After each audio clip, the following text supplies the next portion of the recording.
Quando perguntarem que rádio você ouve, responda a que faz a diferença. Rádio Esplendor. Agora, no seu rádio.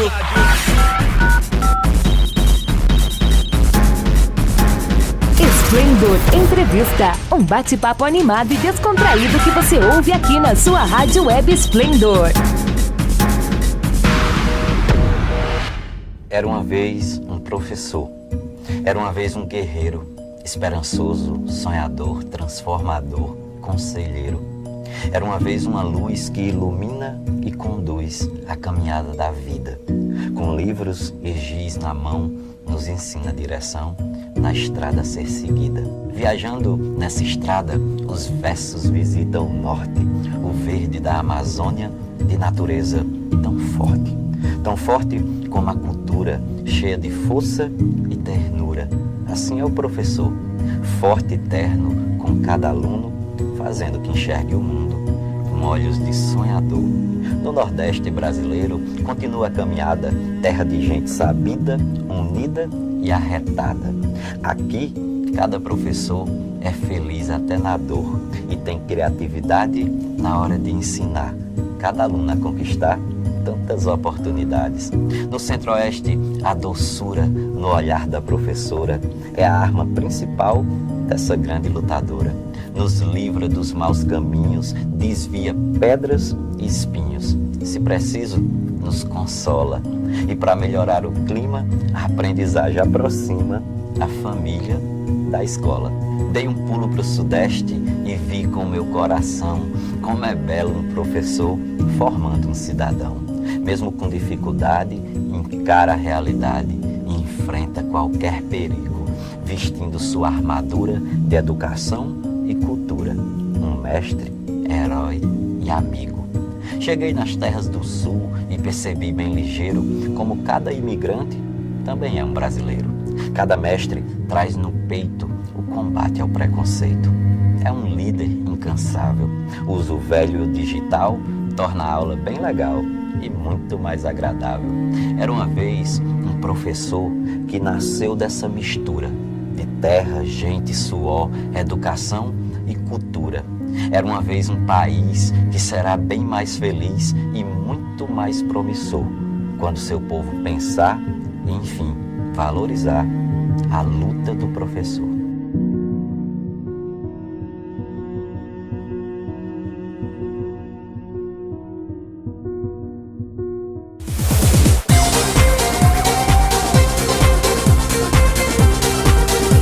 E começa agora mais um Esplendor Entrevista. Eu sou Daniel Ribeiro e você acabou de ouvir Era uma Vez um Professor, poema de Braulio Bessa do canal E Docente. Sabe aquela antiga fala dos seus pais? Se quiser ser alguém na vida, estude. Pois é, ela nunca se fez tão verdadeira como nos dias atuais. Afinal, os estudos não só trazem conhecimentos específicos sobre uma determinada área, aumentando as chances de uma boa colocação profissional, como fazem você ser uma pessoa melhor. A educação pode formar uma personalidade e fazer com que o indivíduo desenvolva o saber. É através dela que uma pessoa se integra nas atividades escolares, se socializa, se liberta, se comunica e se orienta. E não é somente na escola que adquirimos a educação. Diversos âmbitos da sociedade, de uma maneira geral, podem influenciar o indivíduo nesse sentido. E para falar sobre essa e outras questões ligadas à educação, vamos conversar com Fabiola Santos, mestre em Educação pela Unirio, graduada em Pedagogia pela Universidade Salgado de Oliveira e especialista em Administração e Supervisão Escolar pelo Instituto A Voz do Mestre. Seja bem-vinda a este nosso bate-papo, Fabiola Santos.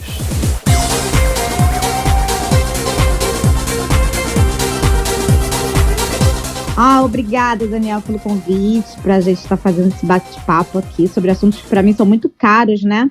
Estou muito feliz por estar aqui. Ok. Fabiola, o que te levou a ser uma educadora? Eu fico muito emocionada quando eu penso na minha trajetória enquanto educadora e de pensar que isso foi se consolidando já na infância. É louco, né? Mas parece que a gente nasce com DNA para determinadas coisas, embora isso não tenha muito a ver com o que a gente pensa mesmo em termos de educação, né, e de aprendizagem. Mas eu, desde muito pequena, sempre tive muito interesse por livros, por escola, né, propriamente dita. Eu não fiz educação infantil, enquanto meus irmãos mais velhos estavam na escola, minha mãe auxiliava eles nas atividades escolares, eu estava sempre ali por perto, observando, e sempre muito interessada. Fui alfabetizada aos 5 anos de idade pela minha mãe, né, por conta desse ambiente familiar. Minha mãe, empregada doméstica, né? Tenho muito orgulho disso. E depois, quando eu fui para a escola, aos 7 anos, né, uma escola pública, logo quando os professores observaram que eu era muito interessada, muito inteligente, dedicada, estavam sempre me colocando ali naquele espaço de estar podendo colaborar com os colegas, né? Estar ajudando numa atividade e outra. Então, com isso, eu fui crescendo mesmo nesse ambiente muito acolhedor da escola onde eu estudava. E com 11 anos, no 6º ano, né, hoje 5ª série, eu já almejava, quando eu saísse daquela escola, ir para fazer formação de professores. E a coisa foi fluindo, né? Eu, com 11 anos, já tinha decidido como seria a minha trajetória profissional, professora. Isso aí, muito bacana. E aconteceu. Muito bacana, parabéns. Qual é o papel da escola na formação humana, na sua opinião? A escola tem obrigação, né? E aí a gente tenta garantido esse direito das crianças, dos jovens e dos adultos de ter uma formação crítica a partir do contato com as diferentes áreas de conhecimento, né? É pensar que mesmo a matemática, a história, a geografia e qualquer disciplina, ela expande o olhar do sujeito no sentido de estar compreendendo melhor e de diferentes formas o mundo, né? E não só o mundo, mas também a maneira de como se relacionar com ele, com os outros sujeitos, e de viver e de ser. É isso, basicamente, né? Então, seguindo essa linha aí, como a educação, como é que a educação pode melhorar o futuro da sociedade em que nós estamos inseridos? E exatamente assim, o que é ser uma pessoa melhor? Educação sozinha não muda nada, né? A gente já entendeu isso, né? Mas a gente sabe que é possível, sim, salientar que uma educação, quando ela tem uma perspectiva democrática, de estar valorizando os sujeitos, valorizando os seus conhecimentos, os seus saberes, né, que é um pouco diferente do entendimento do que é conhecimento, a gente tem, sim, uma contribuição muito grande para o futuro da sociedade, no sentido da gente entender que são através do estabelecimento das relações entre as pessoas que a gente consegue mesmo fazer transformações significativas, né, na vida da gente. E aí, quando você me pergunta, né, e eu acho que isso é uma coisa que a gente acaba por estar se perguntando cotidianamente, quando a gente não é engolido pelo tempo, pela correria e tudo mais, o que é ser uma pessoa melhor, né? É um processo que a gente que a gente passa, né, por a gente estar sempre se indagando. E hoje o que eu penso é que ser uma pessoa melhor não é simplesmente a gente ter o autoconhecimento, né? Mas é a gente também pensar que a partir desse autoconhecimento a gente pode se relacionar melhor com as outras pessoas. Sim. E essa relação, ela passa muito por uma coisa que hoje está muito em evidência, né? Que é pensar em empatia, né? Da gente tentar tentar saber se colocar no lugar do outro, para a gente poder sentir o que o outro sente e, de repente, aí, por esse caminho, a gente poder construir aí melhores relações. Eu acho que falar em melhores relações, me parece que eu estou sendo um pouco repetitiva, tem muito a ver com o tempo que a gente está vivendo hoje, né? De muito conflito, de muita dificuldade da gente poder escutar, dialogar, entender e tentar interpretar o que o outro está falando, compreender, ser tolerante e respeitar. Sim, isso é importante, com certeza. Bom, e já que você é uma pedagoga com bastante experiência, por que a pedagogia é tão importante e qual é essa função de um pedagogo? Olha, eu tenho um orgulho danado de ser pedagoga, Daniel. Que legal. Você não imagina, eu acho que todas as profissões sempre tem um ou outro que vai fazer algum comentário que não seja muito favorável, né? Mas pensar que ser pedagogo é a gente lidar, mediar com os processos de ensino e aprendizagem, seja de qualquer âmbito, é uma coisa muito interessante, né? É entender que a gente pode estar dos dois lados e tentando, assim, compreender, melhorar, qualificar esses processos, né? Tanto do lado daquele que ensina, quanto do lado daquele que aprende. Então, na verdade, a perspectiva que eu adoto muito, que eu acredito muito, é de uma pedagogia que tenha mais esse viés construtivista, um viés mais sócio-interativo, no sentido de entender que tanto quem aprende quanto quem ensina está nos dois lados, né? A gente ensina aprendendo, a gente aprende ensinando. E fazer essa articulação dentro dos processos de ensino-aprendizagem, né, que é a competência do pedagogo, é muito interessante, né? Porque aí a gente tem aí uma visão ampla de como tudo isso precisa se desenvolver, né? Então a gente preza por esse desenvolvimento. E dentro da escola, dependendo da escola, dependendo da perspectiva, né, política pedagógica da escola, a gente acaba fazendo essa articulação muito aproximada do professor, né? Então, trabalhando diretamente com o professor, que aí é onde eu atuo, me parece, sim, muito extraordinário, né? Que é pensar que, caramba, eu tô colaborando para que esse professor consiga se desenvolver ainda mais. Então, é um processo muito interessante. Fabiola, como os educadores devem lidar com o bullying nas escolas? Esse assunto que está tão em moda hoje. Ah, sim. Lidar com o bullying, para mim, é sempre com ações preventivas, né? A gente pensa, não é esperar o caso do bullying acontecer na escola para depois se tomar uma iniciativa. Então, eu penso que os projetos pedagógicos, eles podem contribuir bastante, né? Já que é projeto, a gente está planejando ações para evitar mesmo que alguns problemas incidam ou mesmo sejam reincidentes, né? Então, o bullying como uma espécie de tema transversal sendo tratado dentro dos projetos políticos pedagógicos, eles podem colaborar muito, muito mesmo para diminuir casos, né? Ou até mesmo evitar, né? Eu acho que a questão é a prevenção mesmo, os casos de bullying. As crianças e os adolescentes, eles são muito perspicazes nesse sentido de observar e denunciar, né? De observar e tentar fazer intervenções que vão colaborar para que a coisa não cresça. Então, eu penso que a gente já trabalhando como prevenção mesmo é o melhor viés. A ética não é necessariamente assim uma grade aprendida nas escolas. Mas você acredita ser importante que o professor ensine, ou pelo menos que ele valorize a ética para seus alunos na escola? É imprescindível, não tem como a gente pensar em educação, a gente ser professor, ser educador e não pensar em ser ético, né, e transmitir essa postura, né. Acho que a gente não precisa nem falar do termo propriamente dito, ou de buscar o conceito para poder demonstrar essa postura ética e educar com eticidade, né, e os estudantes, eles já absorvem naturalmente, né. Existe um conceito muito interessante que eu gosto de trabalhar junto aos professores, que é entender a escola como uma comunidade de aprendizagem. E quando a gente fala em comunidade, esse conceito de ética, ele está ali, né? De entender que é preciso ser ético para poder estar compreendendo o que são direitos, o que são deveres, quais são os meus limites, quais são as possibilidades, e como que a gente pode fazer aí um ambiente de colaboração, né? Onde a ética precisa estar presente para que todos os sujeitos tenham aí um desenvolvimento bacana.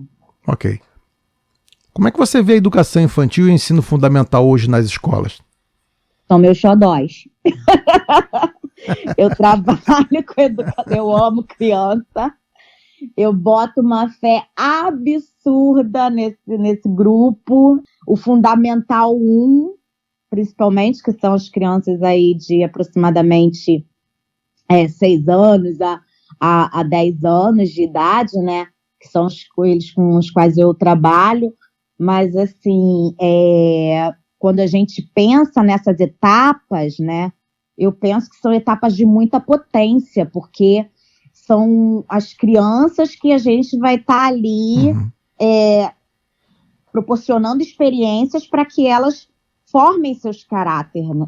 Para que seus caráteres sejam formados, né? E, lógico, não com uma pretensão de que a escola é que vai dar conta de tudo isso sozinha, né?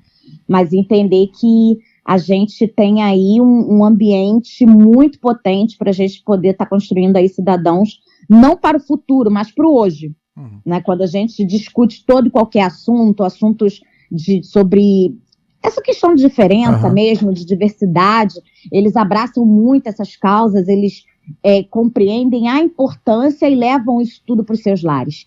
E aí é meio que um efeito, né, de dominó, que a coisa vai sendo disseminada, eles nos educam e conseguem educar também as famílias. Eu acho que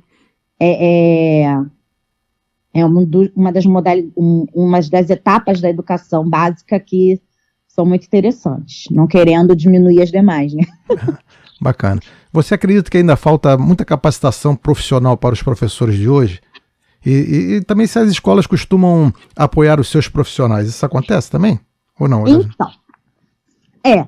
como eu falo de um lugar, eu falo da rede pública, né, que é onde eu atuo, essa questão da capacitação profissional, que aí a gente compreende como formação continuada, ela não existe uma falta, muito pelo contrário, tá? É uma obrigação dos estados, dos municípios, né, promoverem espaços de formação continuada para os docentes. E o que a gente entende é que falta mais tempo, né, para a gente poder estar gozando de todo essas formações, né, cursos, as oportunidades. Todas essas oportunidades. Isso que nos falta, né? Porque a gente não tem aí um tempo dentro da nossa carga horária para, de fato, estar ampliando os nossos estudos.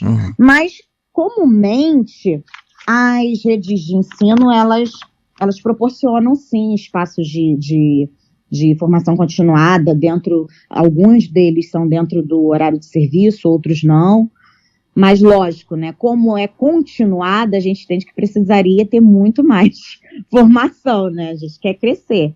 E é nesse movimento que a gente se qualifica cada vez mais, né? Isso também está ligado com a carga horária, né? Às vezes, e o salário baixo também, né? Você precisa ter que atuar em mais de um lugar para poder complementar, para poder sobreviver um pouquinho melhor, e aí acaba não dando tempo para nada, né? Também, né? Perfeita a sua colocação, Daniel, é exatamente isso.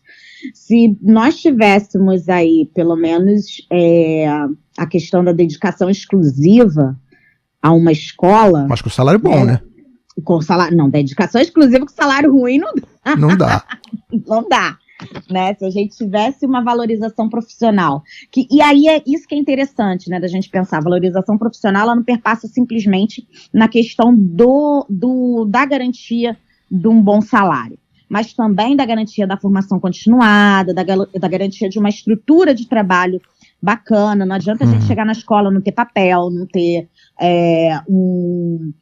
recurso audiovisual. Isso, vários ambientes na sala de aula, na escola, que possa estar desenvolvendo diferentes atividades com as crianças. Então, assim, é uma série de coisas que a gente precisa, de fato, para poder estar melhorando aí o nosso trabalho, né? Essa questão da formação continuada, ela é muito boa, ela é muito gratificante, mas, por vezes, a gente aprende muita coisa e não consegue dar conta, né, daquilo, de colocar em prática, né? Eu lembro que por muitos anos eu fiquei trabalhando com formação continuada de professores alfabetizadores. E era, assim, um exercício muito intenso para poder colocar em prática tudo aquilo que aquele programa de formação continuada dava para a gente de possibilidades, mas que, infelizmente, a escola não tinha estrutura, não tinha o recurso físico, nem não tinha, o recurso material, nem o recurso humano para poder os professores colocarem em prática. Então, assim, é preciso que os nossos governantes olhem para a escola e para essa ideia, né, de qualidade de ensino com um olhar mais amplo, né, de entender que são muitas as especificidades. Ok. Rádio Web Esplendor, a sua preferida. Você está ouvindo o Esplendor Entrevista, e no programa de hoje estamos conversando com Fabíola Santos sobre educar para crescer. como a educação pode ajudar você a ser uma pessoa melhor. Fabíola, você acredita que a literatura educa, mas não necessariamente humaniza? Como é que a gente pode resolver isso? Ou seja, como educar alguém, tendo em vista que é na prática, que em tese se aprende, né, a viver em sociedade?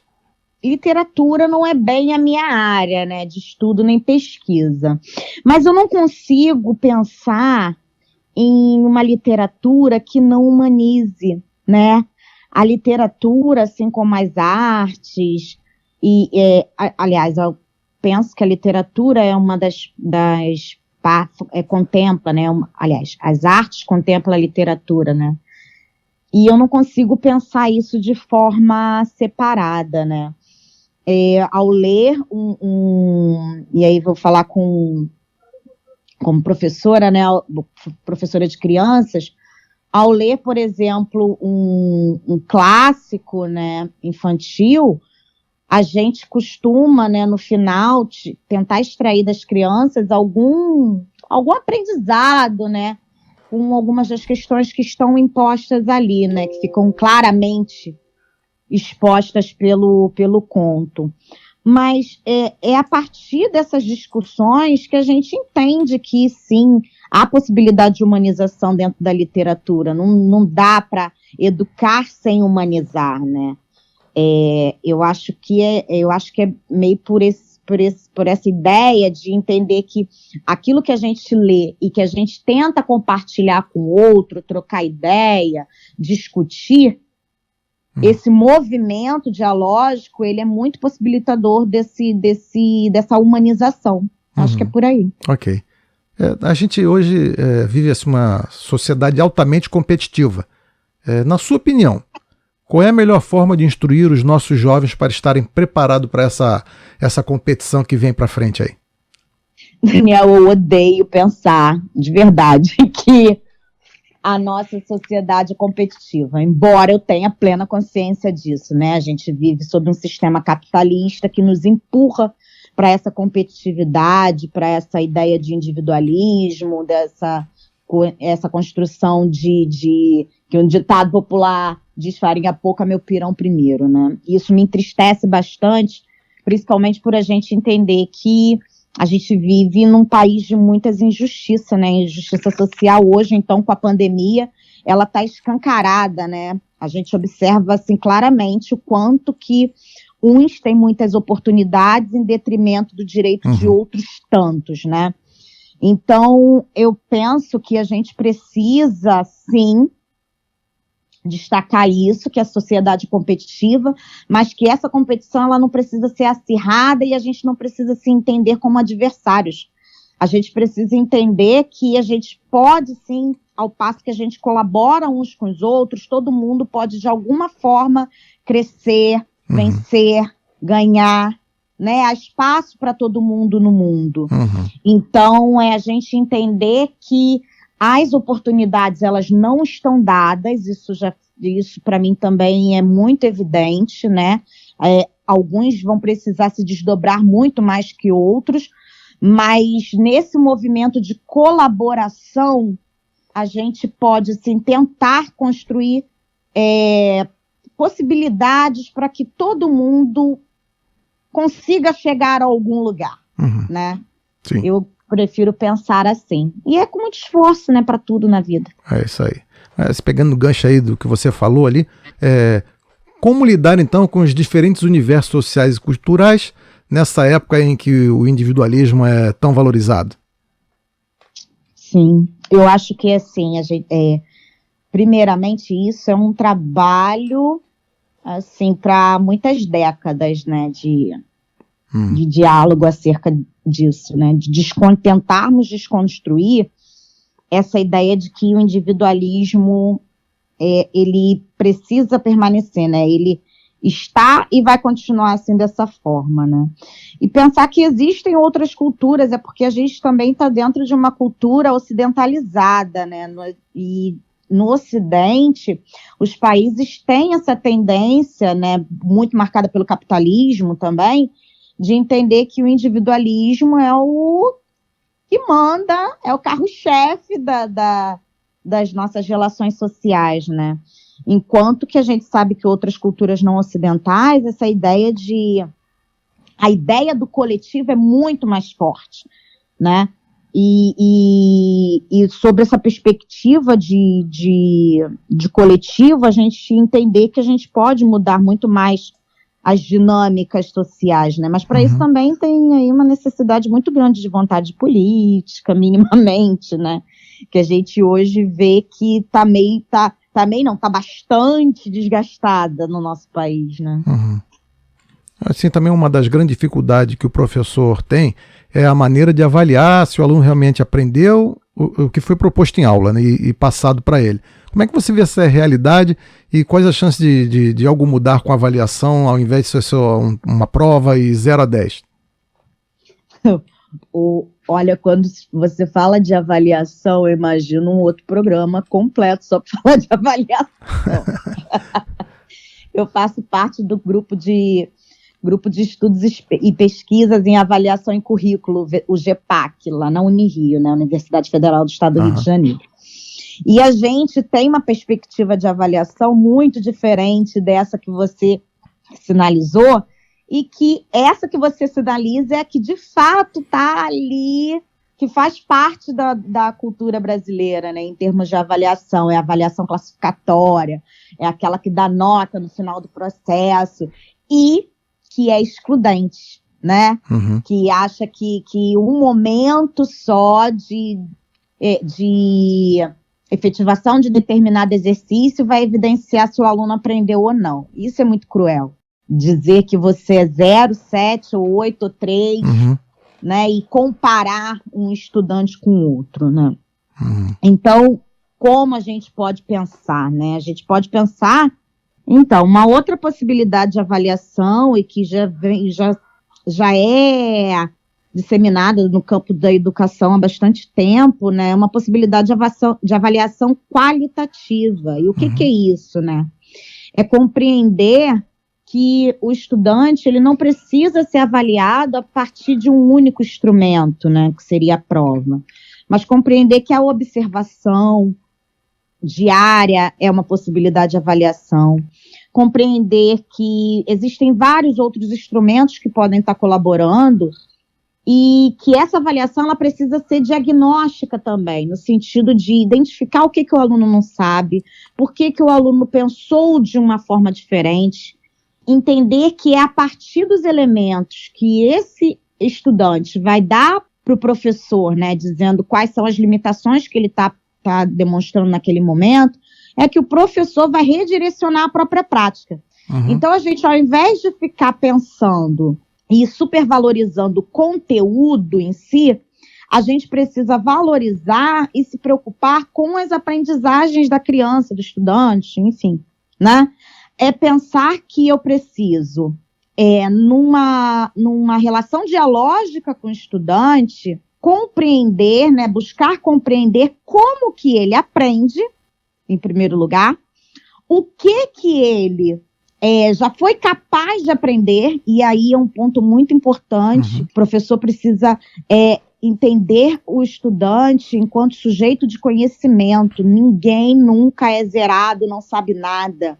Sabe muita coisa, né? Então, esses saberes do estudante, ele precisa ser valorizado. E, a partir desses saberes, potencializar outras aprendizagens. Então, é entender o que também a gente está entendendo que é conhecimento significativo, o que é o conhecimento relevante para o estudante. Porque é muito fácil para a gente elencar ali um monte de conhecimento que acha que é funcional para a vida, e, de repente, para a vida daquele sujeito, aquilo ali não tem significado nenhum, e coloca lá na prova, e o sujeito tira nota baixa, óbvio, né? Lógico. Porque não tem interesse nenhum para ele, não tem aplicabilidade nenhuma na vida. Então, a gente precisa não só pensar na avaliação, em relação a esses instrumentos, né, avaliativos, se vai ser prova, se vai ser teste, se vai ser o acompanhamento diário, se vai ser um portfólio, com a apresentação de tudo que ele foi construindo ao longo do bimestre, trimestre, seja lá como foi dividido o período, mas compreender também que a gente precisa aí definir, construir um currículo que esteja a serviço dessa ampliação do conhecimento do estudante.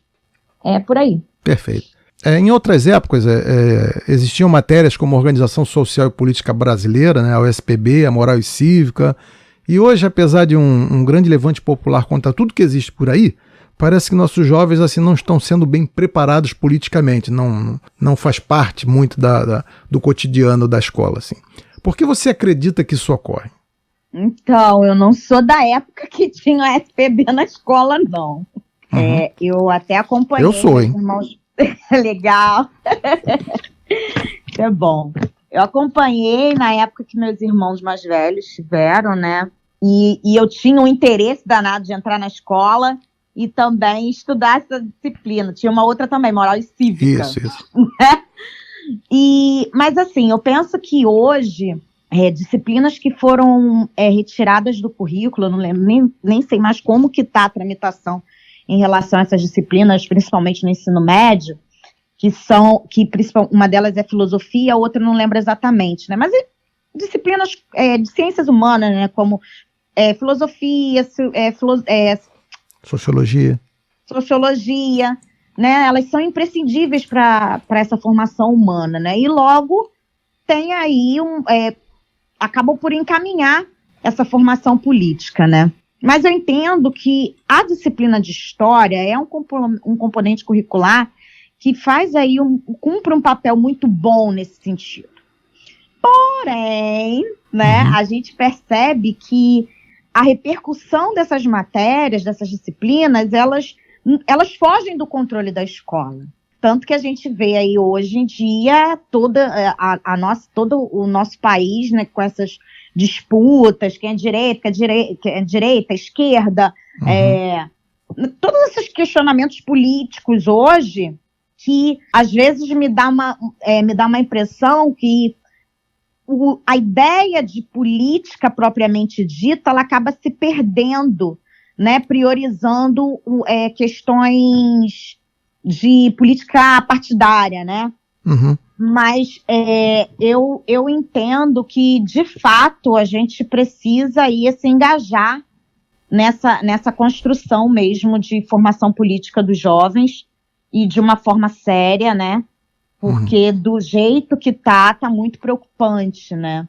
Ou a gente vê alguns sujeitos muito engajados, né?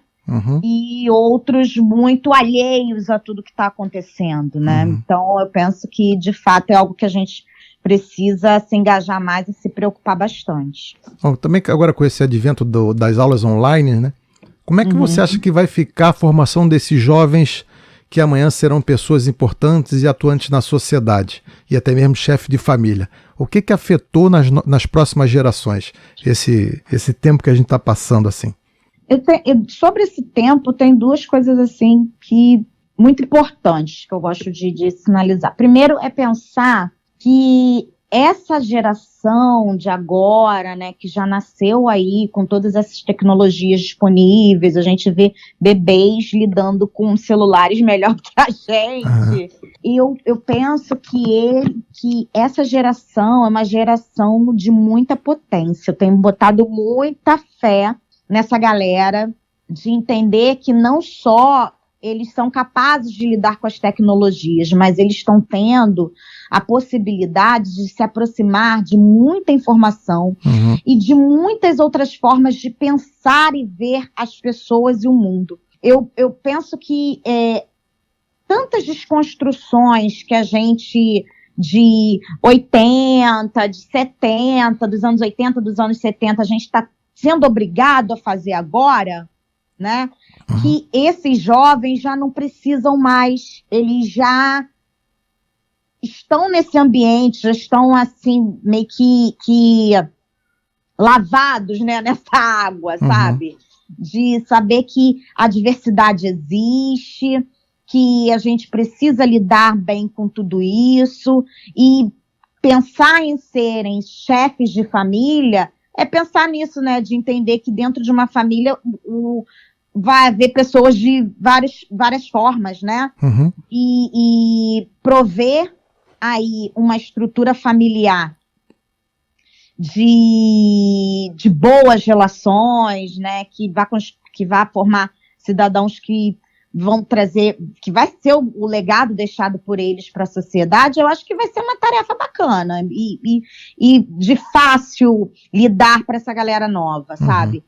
A pandemia, e a outra coisa, outra questão da pandemia é como mensurar os efeitos. Eu acho que a gente ainda não tem como mensurar esses efeitos, sabe? O que eu tenho é meio que um depósito de fé, sabe? De acreditar que a coisa vai funcionar. Não um depósito ingênuo, não. De entender que a gente precisa, sim, trabalhar com tudo o que essa pandemia está nos colocando de desafiante, né? E que a gente precisa se engajar no enfrentamento de todos esses desafios, né? E tentar ao máximo extrair aí lições de humanização. Eu acho que é isso, a gente está muito perdido nessa coisa de ver muita gente morrer e achar que isso é normal. Banalizar a vida, para mim, é muito sério. É muito sério. Então a gente precisa aí enfrentar isso com bastante engajamento. Sem dúvida. Bom, a gente já falou um pouquinho aí sobre vários assuntos sobre educação e tal, mas existe uma outra que acontece muito, que é o problema da indisciplina. Como é que os professores devem lidar com essas questões de disciplina na sala de aula? A questão da indisciplina, assim como o bullying, né, elas conversam, né, e eu penso que também é uma questão preventiva. Mas eu também me questiono e costumo questionar os professores parceiros com quem eu trabalho sobre o que seria de fato essa indisciplina, né? Porque crianças e jovens, eles estão cheios de energia o tempo inteiro. E a escola tem uma tendência a querer oprimir esses sujeitos e querer fazer com que eles não liberem essa energia, né? Então, é muito complicado a gente querer silenciar corpos, silenciar vozes, quando, na verdade, eles têm muito para nos dizer, né? Muito para nos falar, muito para nos ensinar. Então, a escola precisa ser mais dinâmica e estar atenta a quais são os interesses desses jovens, dessas crianças, para a gente poder estar trabalhando ao encontro desses interesses. E, nesse encontro, não dá tanto espaço para a indisciplina, né? Sim. Como hoje, todo mundo fala disso também, diálogo entre a escola, pai dos alunos e a comunidade. Existe uma falta de abertura para isso, não? Ou isso acontece? O diálogo é bom?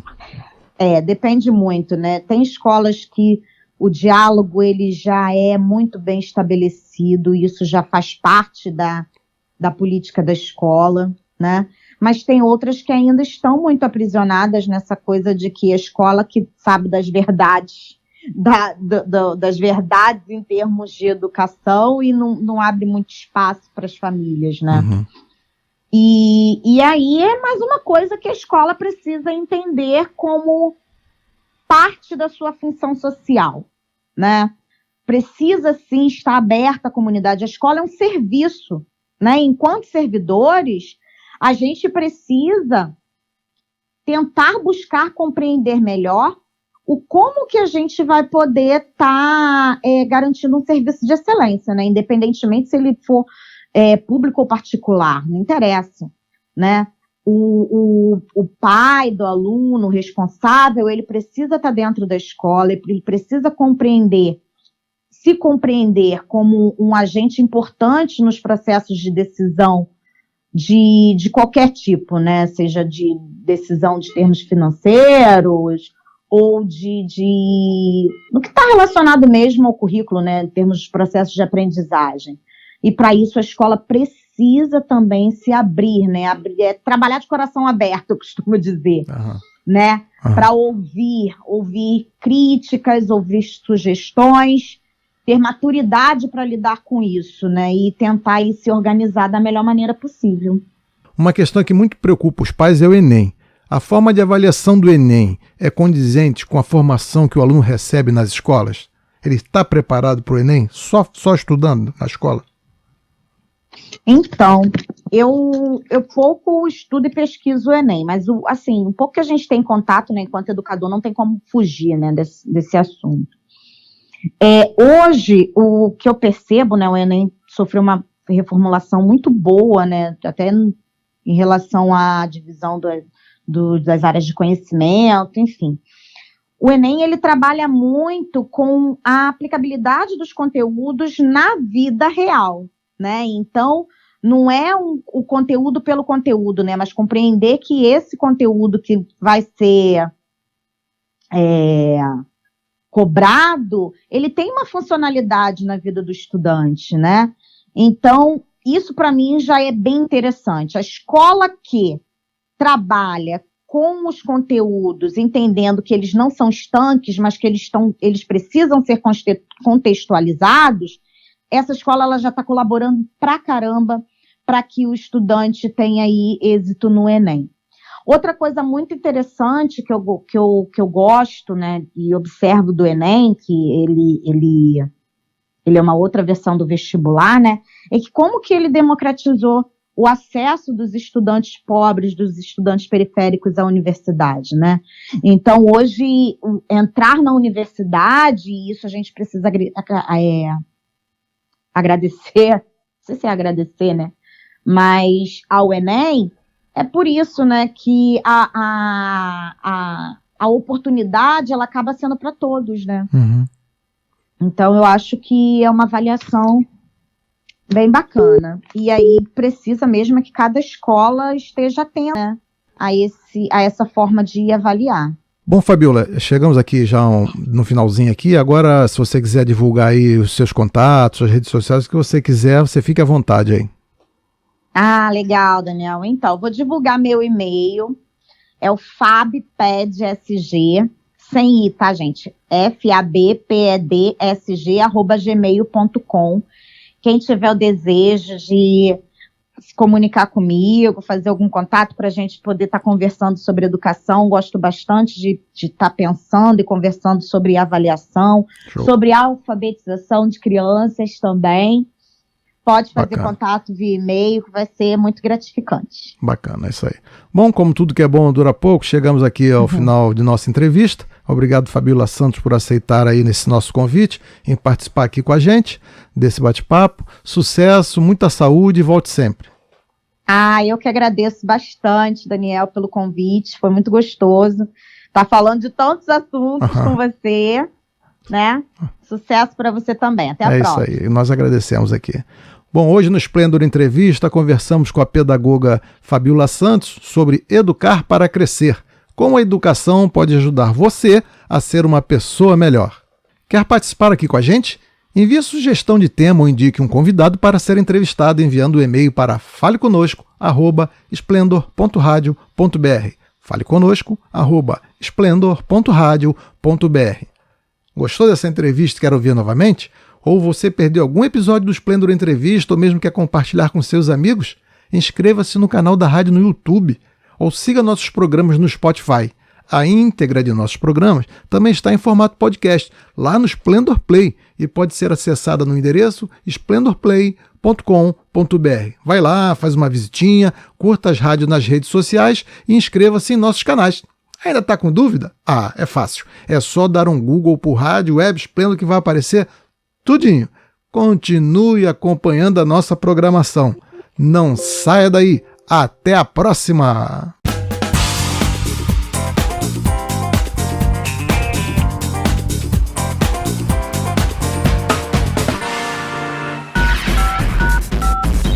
Você acabou de ouvir Esplêndor Entrevista, um bate-papo animado e descontraído aqui na sua Rádio Web Esplêndor.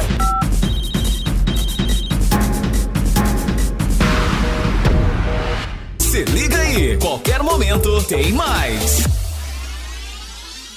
Sempre ligado em você. Rádio Esplêndor.